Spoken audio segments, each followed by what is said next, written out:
So first I want to welcome everyone to this event. It is the first of what we hope will be many tribunals on the death that was suffered here of Michael Brown when he was shot down in cold-blooded murder by Darren Wilson. Tonight's tribunal will be a chance to go through some of the testimony and make some points about how the cover-up of the murder began the minute the murder was completed, and how much participation there was by every police officer that investigated, by every prosecutor that participated in ramrodding through that grand jury, the verdict that they came to, which was to find that there was no crime in what was obviously a murder. We'll talk about some about that grand jury also, because it's clear that there were some people on the grand jury who were racist and who were very active in the questioning, and they were dominant at times. People who opposed them and wanted to question the witnesses themselves when the witnesses were saying things that were absolutely unbelievable or incredible. Those people who were on the grand jury, they were shut down and shut up by the prosecutors. So by the end, the right wing, the racists, were strengthened, and those that might have stood for justice will never know how many voted for indictment and how many against. But those who were there to seek justice were silenced, their rights trampled, they were marginalized, as the transcripts will show. So having said a longer introduction than I was planning, let me say a little bit about who I am and what the agenda for tonight will be. My name is Shanta, and I am the National Chair of the Coalition to Defend Affirmative Action, Integration, Immigrant Rights, and Fight for Equality by any means necessary. BAMN.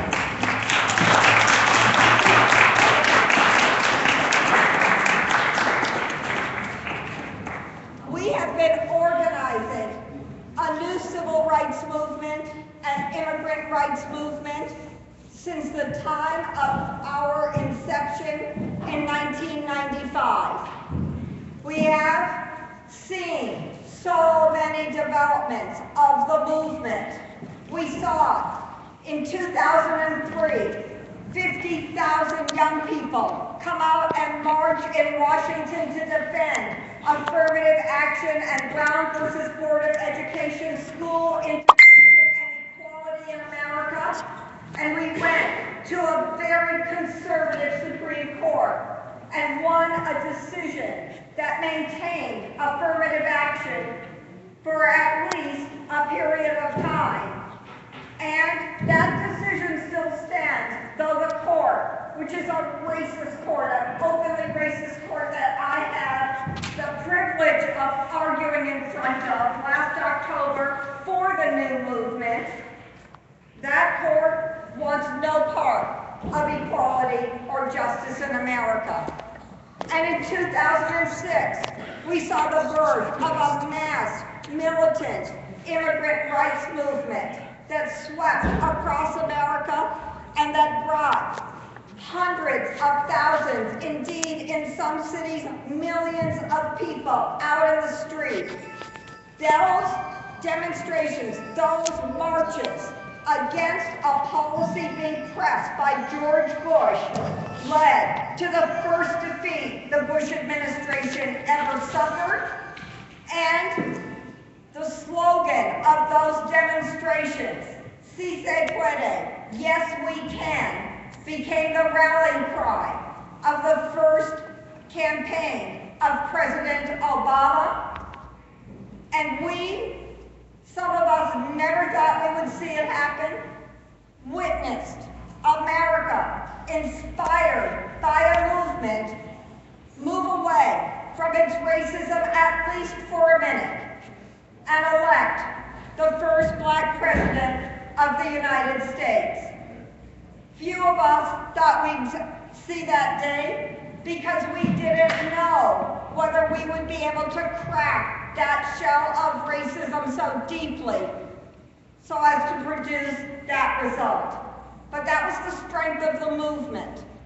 And the movement has continued to grow and grow stronger. What is so important about Ferguson, why we are here in Ferguson today, is because Ferguson has taken the lead in the fight against police brutality and racist police killings. It has taken the lead in the fight for equality in America. It's shown how to fight and how to win.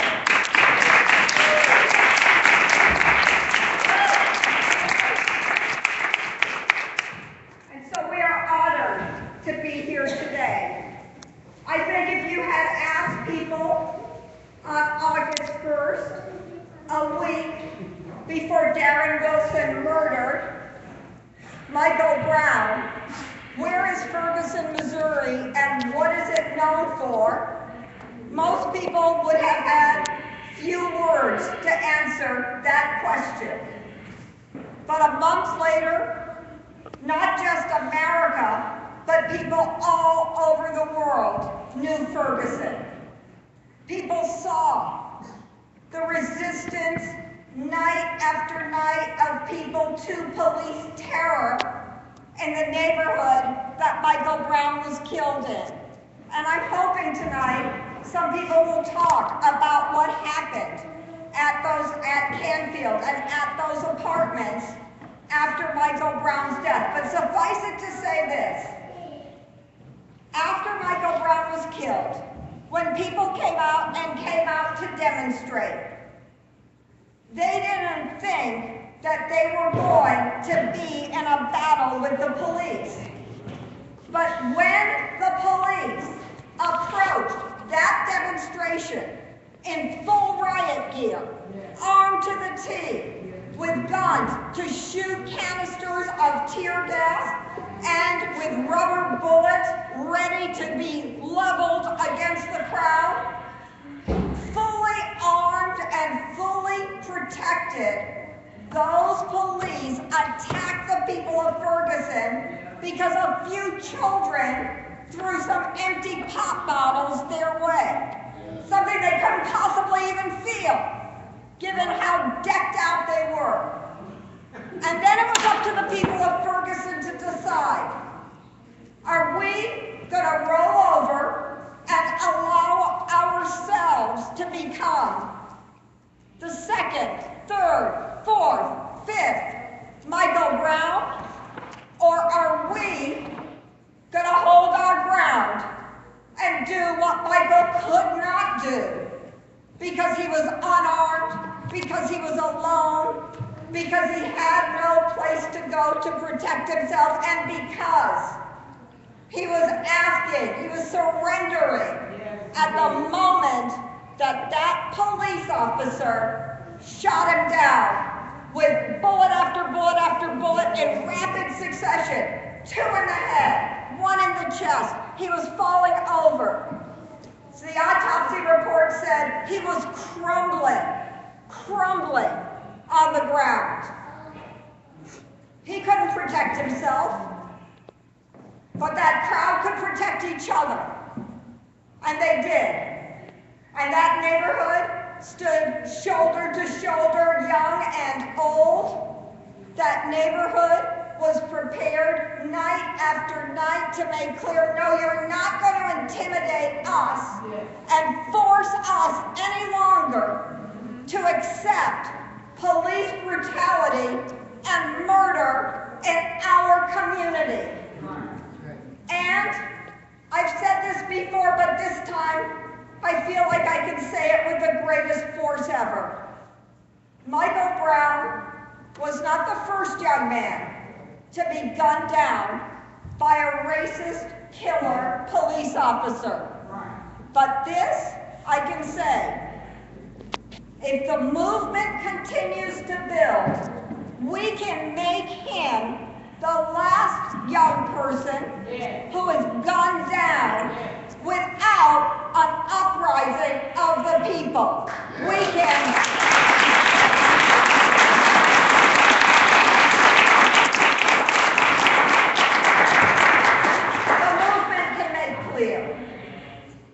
That we won't accept this anymore. And it has. What started in Ferguson for 7 nights. This last week, the people of Oakland and Berkeley have come out night after night after night demanding justice for Michael Brown. Jail the killer cops. And their message is the same as the message of the people who were out in the Bronx last night demanding that Antonio Gardner's murderer be put in jail for strangling someone and getting away with it.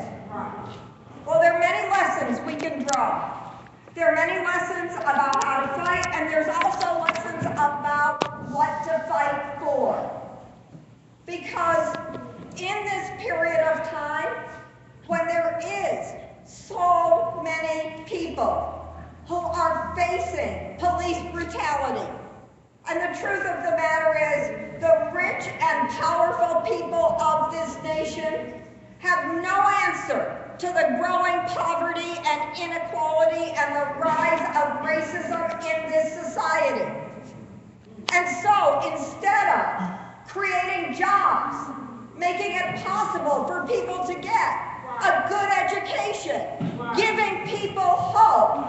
The only thing right now that the government of this nation and both of the two political parties have to offer the Black and Latino and poor white and Asian and Native American communities is repression, being beaten down. Take a beat down.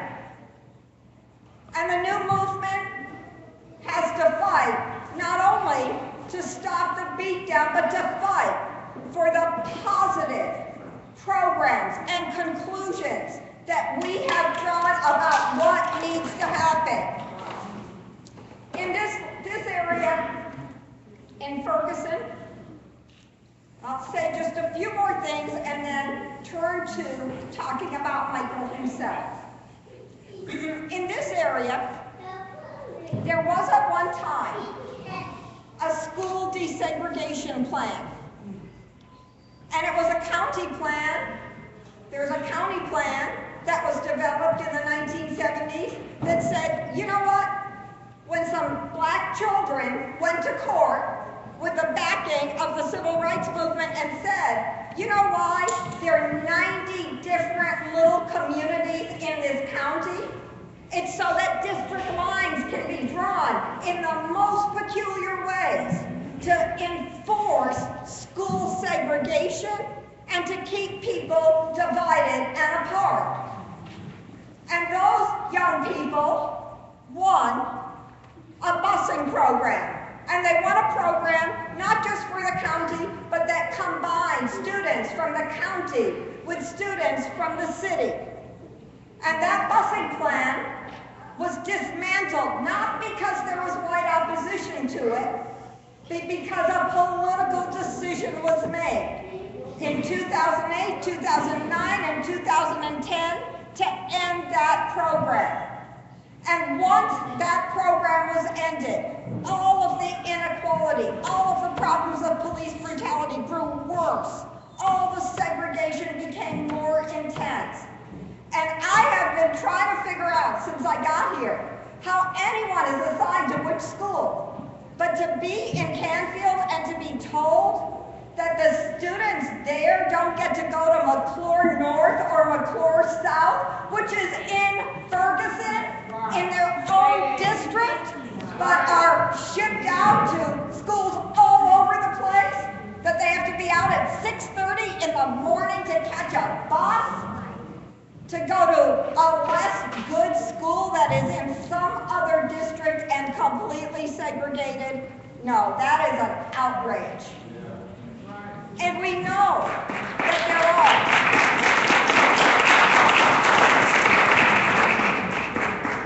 that there are in the city of St. Louis still some very fine magnet schools. And when you read the brochure, because there still is supposedly a voluntary busing plan, when you read the brochure about who from the county can go to those schools, it says any county student that is not African American can apply to go to a magnet school. Any county student that is not African American can go to one of those better magnet schools. That is, first, that's got to be illegal, but that is obscene. That's crazy. What we've seen here is a plan that is using busing to segregate, not desegregate, the schools and the neighborhoods. And we've seen with that a rise in police brutality and all kinds of things that are happening in the courts here. Ferguson, the people of Ferguson, little tiny poor Ferguson, 21,000 people, raises every year more than $2.5 million from people being fined for local ordinances. When you go to the courts, and if you look at the number of warrants that have been issued, it comes to about 3 warrants per household. 3 in a household.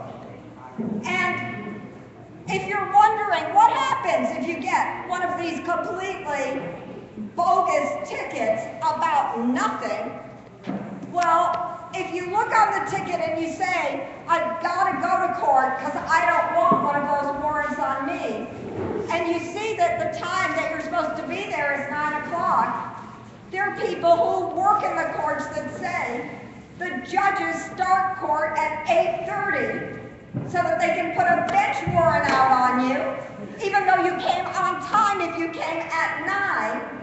Because the time that it starts and the time that you're told to come are 2 different times.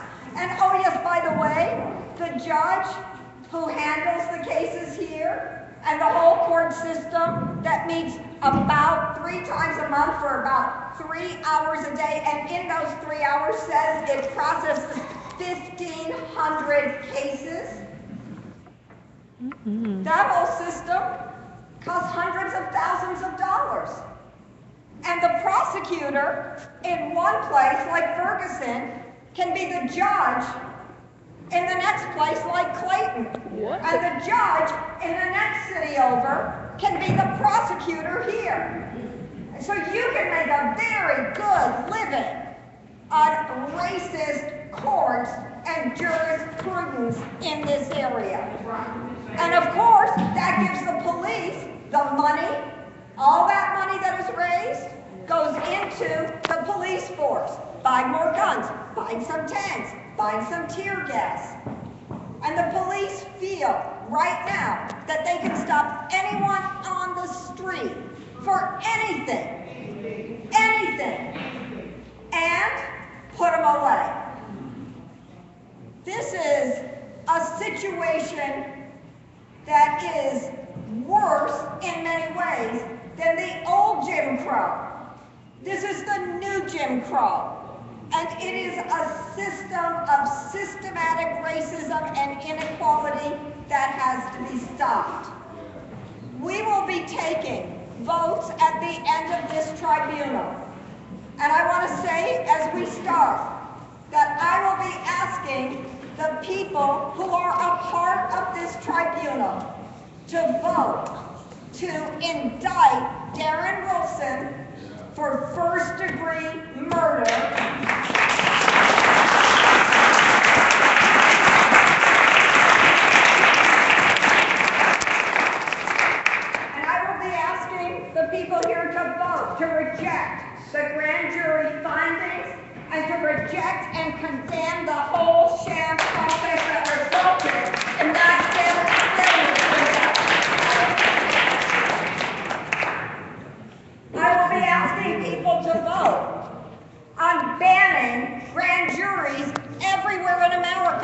Because we know what they are. They're Jim Crow juries.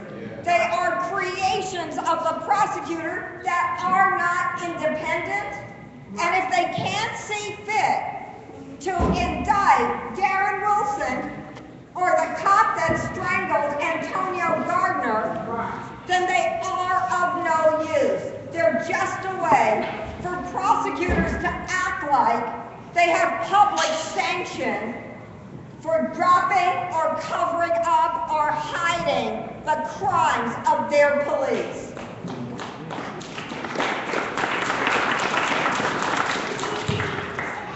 And finally, we'll be asking for a series of things: for jobs, for creating a new, fully integrated, combined school system that makes it possible for every child here to get a good education, to turn the courts into something that serves the people of Ferguson instead of condemning them to a second and third tax, jail time, loss of property, and continuous and awful racist harassment all the time. And we need, when we end, to make sure that we've sent a message to all the politicians and all the preachers and all the civil rights leaders that claim that they can do something or want to do something for Michael Brown or his family or that neighborhood, but have failed to produce a single thing that is a victory for the movement and that takes things a step forward in the fight against racist police brutality. They have failed to get anyone, and I can tell you, there's a list of people that could have indicted this cop. The prosecutor, a new grand jury, the governor, the president, a senator. The list is endless, and yet all of those people, for all of their supposed concern, have done nothing. And we have to let them know that we won't accept any kind of half measure or any kind of papering over stuff or any kind of supposed new plan and teaching police how to get training to be sensitive and this and that. No. We want this man jailed. And when he's in jail, we know we won.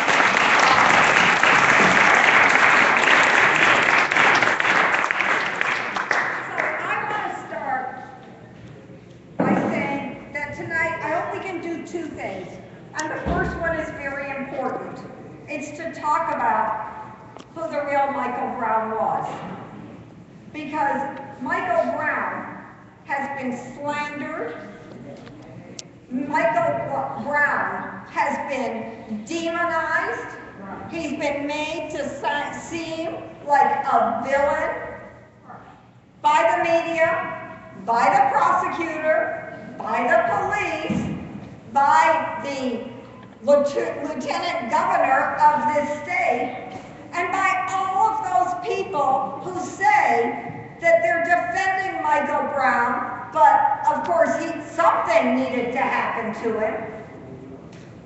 There's so many people who say Michael Brown did something, but he didn't deserve to die.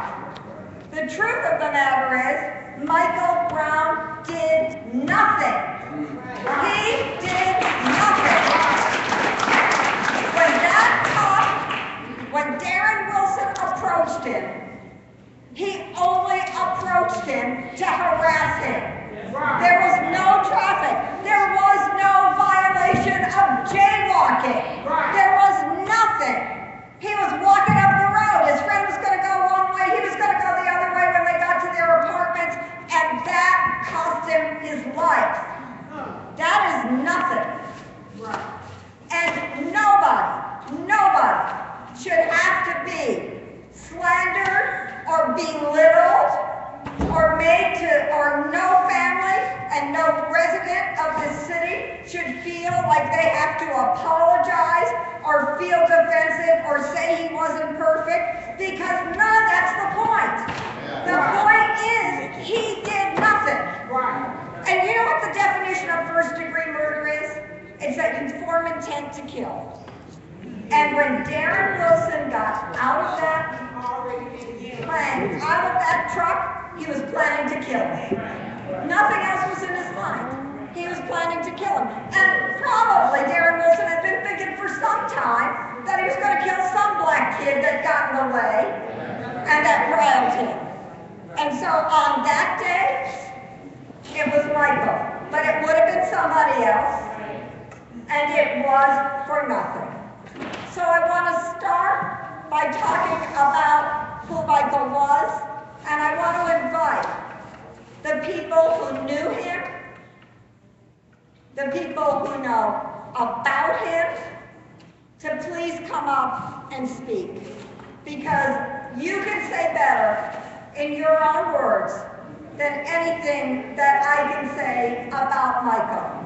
What I can say is this: when I look at that picture of that sweet and gentle boy and know that he was killed for no reason, when I think about how beloved he must have been to have so many people be prepared to show such courage to win justice for him, I know he must have been a very remarkable and special person. So, is there anyone who would like to come up and speak?